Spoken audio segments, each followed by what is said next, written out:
All right, so the most important part about this week for me was the separation between this idea of dis and ability.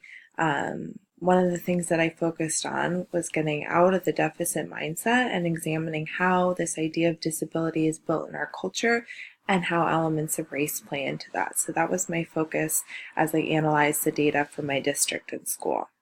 One of the quotes that really stood out to me was, "Racism and ableism are normalizing processes that are interconnected and collusive. In other words, racism and ableism often work in ways that are unspoken. Yet racism validates and reinforces ableism, and ableism validates and reinforces racism. For students of color, race does not exist outside of ability, and ability does not exist outside of race. Each is built upon the perception of the other." This has been a recurring theme for me this school year and throughout this course is this idea of racism, ableism, all these isms being normalized in our culture and especially with our students. And it's been a constant reminder to me how important it is to reflect on that as an educator, as well as how important it is to educate our students about those things and how they show up in our culture and in our schools. So I started by doing a brief summary of all of the data, getting the population, the demographics, the disability data, the racial data, as much as I could from the school to get a better understanding of what background I'm working with. Because I went to school in Poway Unified, I sometimes worry that I have an unrealistic perspective, so I really wanted to focus in on the data, especially looking at kind of what percentages of students were each race and what percentage of students had disabilities. I dug in a little bit deeper, looking at the percentage of racial minorities under these disability categories.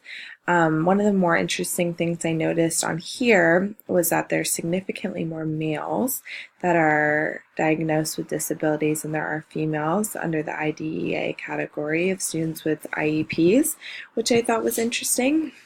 And I was wondering what some of those IEPs, some of those disabilities might be and why it might account for that difference. One of the main things I did notice here, and I'll talk about this a little bit more later as well, but about 50% of the district is white, and that was pretty consistent with what I noticed looking at the disabilities across the board.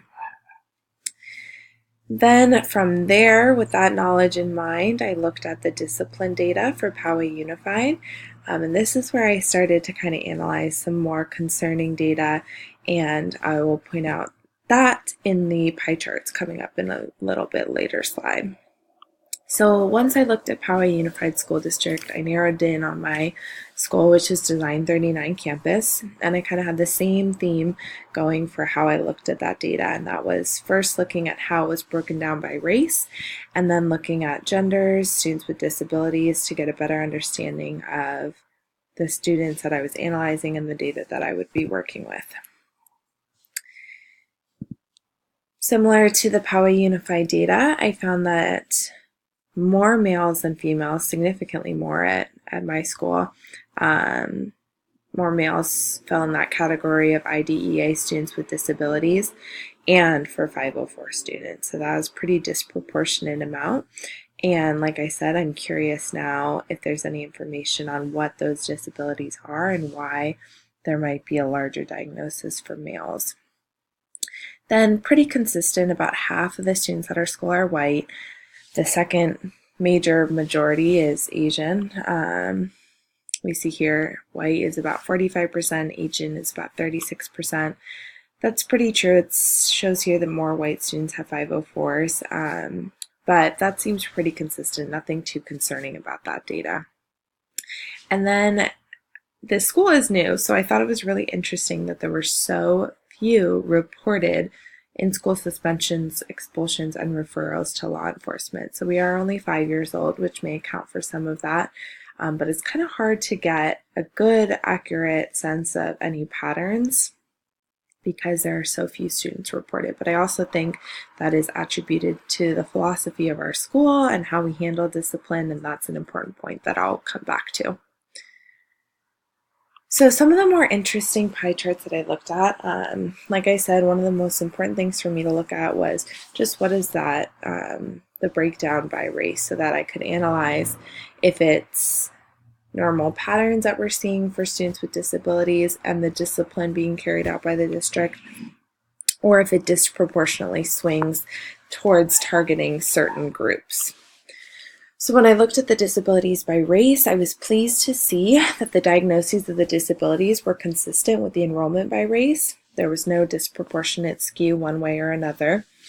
And this made me think of a quote by Anama, Connor, and Ferry in the discrit theory. Overrepresentation of students of color is much less likely in disability categories that are sensory or physical in nature, such as blindness, deafness, or physical impairments. This fact alone is evidence that race and perceived ability, or lack thereof, are still connected within educational structures and practices today, albeit in much more subtle ways.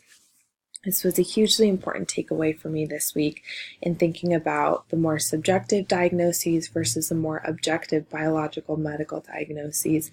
So if I were going to do further research on this, I would want to dig into what those diagnoses actually are and how those students of different races are being supported when they do have disabilities. So it's definitely something that I'm going to look out for and be more aware of at my own site as well. I mentioned this earlier, probably the most disappointing data that I pulled was this referrals to law enforcement for PUSD in general, and that was about 50% were white, and that is consistent with the enrollment by race, but it's disproportionately Hispanic and Black referrals when compared with that population of students in the district. Hispanic and Black students are some of the smaller minority groups, but they make up almost half of the referrals to law enforcement. This reminded me of the school-to-prison pipeline. Those students that are expelled or suspended or face those disciplinary measures, especially when referred to law enforcement, reinforce this idea of the school-to-prison pipeline and minority students being tracked, hopefully unintentionally, but it definitely reinforces the idea that it's something we need to become more aware of and how we handle that and how we handle our biases as educators and clearly as an entire district. So then I narrowed back in on Design 39 campus, looking at enrollment by race. And I kind of knew this from working here, but looking at the exact numbers, I noticed a pretty stark lack of diversity. There's a large percentage of our population that is Asian. Also, a large portion of our population is white, but there aren't many smaller minority groups. There is a lack of diversity, and I wonder if that contributes to some of the ignorance and some of those normalizing comments that students have made this year when it does come to race. Looking at D39C students with disabilities by race, just like PUSD, pretty consistent, and I was happy to see that there wasn't one particular race that really stood out here. They were pretty consistent with the enrollment in the school compared to the students of that race that do have disabilities. And I mentioned this earlier, when I looked at the D39 referrals, I was pleased and surprised to see that there were so few, and I think this has a lot to do with our philosophy around being proactive rather than being reactive. We spend a lot of time throughout the year focusing on social emotional learning, focusing on building relationships, and building a strong empathetic community so that when students do make mistakes, they have opportunities to learn from them. They're in a trusted environment, and we can focus really on developing the whole child. Students don't always come to school ready to learn, so we really need to foster those relationships and make sure students know that they are in a safe place. And then hopefully, like this data shows, there are fewer discipline issues. So with all this in mind, I reflected on my teaching practice and procedures, and I think the first step is education and awareness. Earlier I said, hopefully teachers aren't aware that they're making more referrals of Hispanic and Black students. And in reflecting on this a little bit more, I really think that's part of the problem, is that these ideas are becoming so subverted and much more subtle. And it's really important that we educate, especially teachers, to increase awareness on the issues we're seeing, especially when it comes to things like the school to prison pipeline, disability issues, discipline issues in school. And that includes opportunities to reflect on our own practices, and on how to improve and on how to educate our students and increase awareness among our students. I work with middle schoolers, and they are very capable of digesting these serious, problematic issues when it's presented in the right way. And going along with that, I think the dialogue is really important between educators, between students. And one way we've been able to do this at my site is through this No Place for Hate organization, where students bring in guest speakers to share their stories and develop empathy for differences. We had an escalation of hate assembly where we talked about how little comments that might seem like just teasing can really escalate into something that is much more serious and dehumanizing. So things like that, absolutely essential, and definitely something that I want to continue digging into as part of my regular teaching practice. That goes right along with social emotional learning. We implement Second Step at my site. It's 20-minute snippets of lessons that are really easy to fit into the day. And when you make time to prioritize them, it helps build relationships between teachers and students, between students and students. And I think when you get to know your students, then you hold the bar high for them. And that's true for students with disabilities, students without disabilities, regardless of race.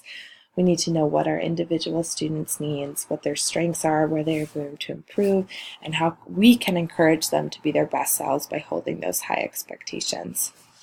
Which contributes to this idea that I brought up earlier of having no more deficit mindset and eliminating those binaries of normal and abnormal and disability and not disabled, really focusing on this idea that all students are different, and we need to think about how we respond to our differences, what do we believe about our differences, and reflect on those biases, those stereotypes we might have, so we can confront them and hopefully eliminate them. Part of doing that is increasing diversity through empathy. I mentioned that our school does not have a lot of racial diversity, so I want to think as an educator myself how I can celebrate diversities and differences and also make those a more regular part of the curriculum so that students are getting a more global perspective and are learning about other cultures, other races, developing empathy for those things. And that is it. Thank you for listening.